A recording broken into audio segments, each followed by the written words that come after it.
Thanks. I wanted to pick up on what that lady was saying earlier. With the environment? Yes, and Yep. how it, well, facing it in some way. I go from A to B, and I walk along a road which is about a mile long. And this road is very problematic for me personally because when cyclists, on the odd occasion, ride on a pavement, it really pisses me off. Mm-hmm. And also there are a number of occasions when cars drive on the pavement just to park half on the pavement, half on the road. And this is a road that doesn't have any yellow lines on. And this happens regularly, and I get pissed off by it, seriously. Yeah. And I'm thinking, and on a couple of occasions last week, the timing of these two cars that were mounting the pavement was such that they mounted the pavement right next to me. Near you. Yes. Mm. So that obviously triggered me even more. Something like And I'm that. thinking, well, quite, oh, totally, and I know it at the time. That's good. Um, So you're observing yourself feeling angry. You can feel the anger coming up. I get caught out by the anger, and Yep. then, say, 1 minute later, I'm You able to realise. catch myself. Yep. And No, that's good. That's good. now, I'm thinking that why on earth would I want to, I can take another route from A to B, why on earth would I want to continue using this road, Yep. which I know just that stretch of road is where these happen, because the other stretches of road that I use, that doesn't happen. Why would I want to continue using this stretch of road to be triggered in my anger when I could take another route which wouldn't trigger me? So where what this wouldn't happen? does your anger make you feel? I can't connect to this thing underneath. It's just red hot rage. Yeah, but it makes you feel some things even as you're describing it. Oh, I have an addiction. I like it. You I like came it, to a yes. realization where I really Can we be more wanted- specific of what do you like about it? I might like the abuse that happens to me. Why would you like abuse happening to you? I don't know. It's Yeah, just you I do. just realised it. Yeah, you why, do. Why do I like the abuse? Why do we like abuse? Well, there's a few reasons, but not. I'm going to hone in on the one that he's feeling, right? Some others will be different. Why do I like being abused? Yeah. There's a feeling that comes up in you when you're abused. Self-loathing. No. No. Isn't there a feeling of injustice that comes up Oh, inside? totally. Yes. Okay. So when you're Just abused... mention them and I'll say yes. Yes, okay. So there's a feeling of injustice that comes up in you. Yes. And what does that make you feel? We go down the train. It makes you feel superior. I have that. Yes. Right? In other Yes. words, it makes you feel like, yeah, there's another stupid person doing another Yes. Yes. Right. There's another stupid person doing another stupid thing. Arrogant, superior, all those. Yes. Yeah. Now, so it makes you feel like you can judge them and get away with it. Yes. I'm highly judgmental in that Yeah, situation. yeah. So yes. you can judge them and get away with it. That's good. Judge them. Oh, that I'm right and righteous. Ah, yes. Yes, makes you feel right. Yes. Right. That's what you like about it. The anger gives you these things, right? Okay. Yes. Okay. Yes. There's your addictions. Your addictions are you want to feel injustice because Okay. when you feel injustice, you get to feel superior. And you get to feel like you can be judged. And you get to feel like you're right and they're wrong. And that means that underneath all of that, so that's your addictions.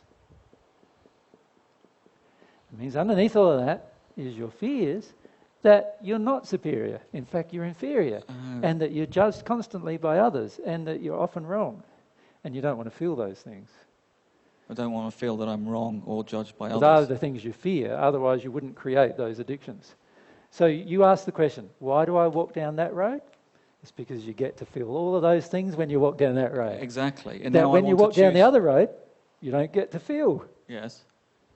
That's why you walk down the road. But I now no longer want to walk down that road and walk down the one where it doesn't happen.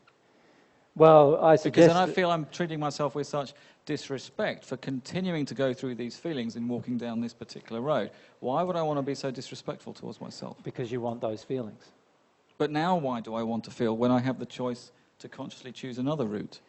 Well, you still have these feelings of wanting these feelings in you.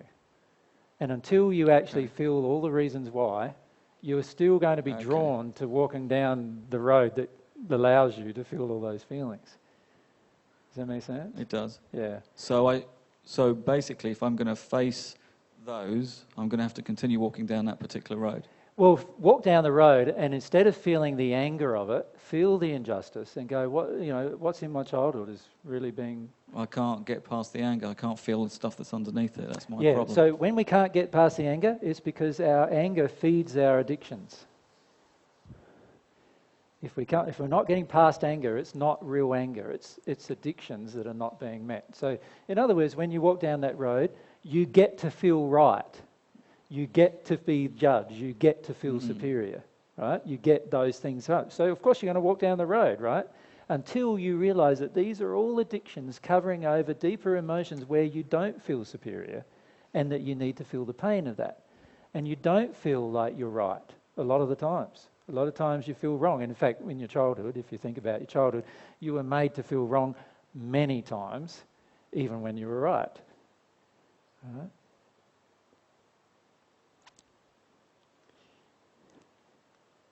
How did your dad make you feel?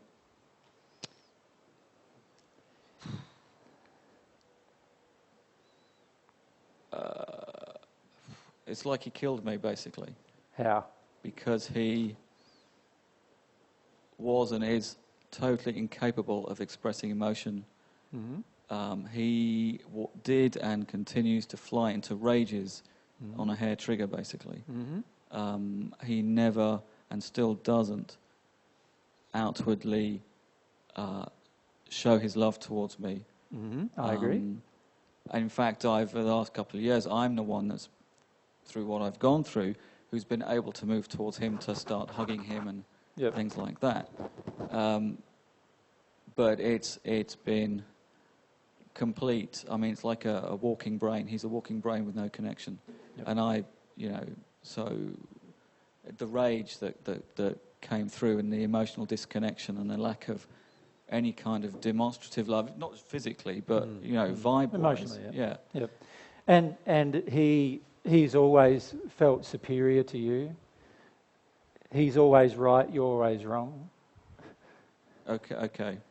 These are things that you will feel as you work your way through your relationship. But a lot of these things are actually related to your dad, in terms of how your dad made you feel about yourself and how your dad made you feel in terms of whether you, in terms of your environment and justice and all these kind of things. You feel like there's a great emotion that rises in when you consider your father of huge amount of injustice in your relationship with him. Right. Yep. And these particular things cause you to want to, instead of feeling the sadness that's in yourself about those things, you want to overcome your sadness and your fears by creating these addictions. And this road is one of the ways you do it. Sorry? This road is one of the ways you do it, walking down this road. Like I said, many of our day-to-day, minute-by-minute actions are totally driven by our avoidance of certain emotions. We were driving in the car, Peter and Angela driving in the car, and they then asked me some questions afterwards and said, if there's any feedback you want to give us, we'd be happy to receive it. And I said, no worries. Okay, let's start. And we went shopping together, didn't we? We went shopping together as well. And I just listed 5 or 10 of their addictions that I observed in a space of 1 minute. And actions that they took as a result of those particular addictions in the space of that minute, if they were aware, they would have seen differently. And that is the case for the majority of people. The majority of people do not realise that even their moment-by-moment choice and decisions are driven only by specific emotions they're trying to suppress or get. So this is the thing with addictions. We're trying to suppress certain emotions while at the same time get others. And most of our actions are taken. And so, if I give you don't mind me giving the illustrations of driving along. So Pete's driving along the car with us in the car. He's a little bit nervous that we're in his car. And not anymore. Yeah. But at the time when you picked us up from the airport, he was a bit nervous. And then with Peter, he's a very sensitive man. So he's very sensitive to the emotions of every single person around him. And so what happens was, as he was driving along, if there was a projection from any car driver around him, he could feel it, and he would automatically respond with his foot on the accelerator. So it'd be off the accelerator, on the accelerator, slight turn here, slight turn there, slight movement away from that person. That lorry driver is pretty angry, got to get away from him. And he didn't realise that almost every choice he was making on the road was being driven by the avoidance of a fear of some emotion coming from those particular drivers. Does that make sense? And this is something that we're frequently unaware of with regard to most of our life. We're not aware of how much of our life is invested in denying or suppressing the real deeper emotions that drive us. Now, once Peter became a bit more conscious of that, he started to realise, like, every time that he feels the need to put the foot on the accelerator, that means he wants to get away from the person behind him. And every time he feels the need to put it off, that means the person in front. And every time he just swerves a bit to the side, that means it's the person. There's a feeling coming from the person at that side. And if you can allow yourself to feel it, you can work out a lot about yourself. You can work out what emotions you're denying, what emotions you're suppressing, what you need to work your way through. So you're suggesting that I try and connect with my feeling of injustice and superiority, and every time that particular situation happens. Yep. Every time you want to create injustice to prove to yourself that you know better than they do in that moment, right? And this is the feeling that it gives you of superiority. So this is where you prefer to go along a road that makes you feel like everything's unjust, because it then gives you this feeling of strength that is not able to be felt when you go on the other road. Yeah. But then I'm not facing the sense of injustice when I'm walking down that road. You're not. What you're doing is you're going into anger, and the anger makes you feel strong and superior, and makes you feel justified. Yes. And makes you feel like, they're the one that's wrong. I'm right. Yeah. But how if I'm so still caught out by the anger, how can I access the sense of righteousness or injustice if I'm so caught out by the anger? Well, you're caught up by the anger because you do not want to feel the opposite, and this is what you need to pray about. So what you have underneath these addictions is the fears that you need to come to terms with. The fear that you're not right, the fear that you're not superior. Okay. In fact, the fear that you're like your dad tells you, that you're inferior, not right, always wrong. These are the feelings that, the feeling that, you want to be angry with your dad, really. Yes. And while you want to be angry with your dad, you're going to create that. And until you get to the point where you just want to grieve what your dad has done, you will continue to want to create that. Make sense? Mm.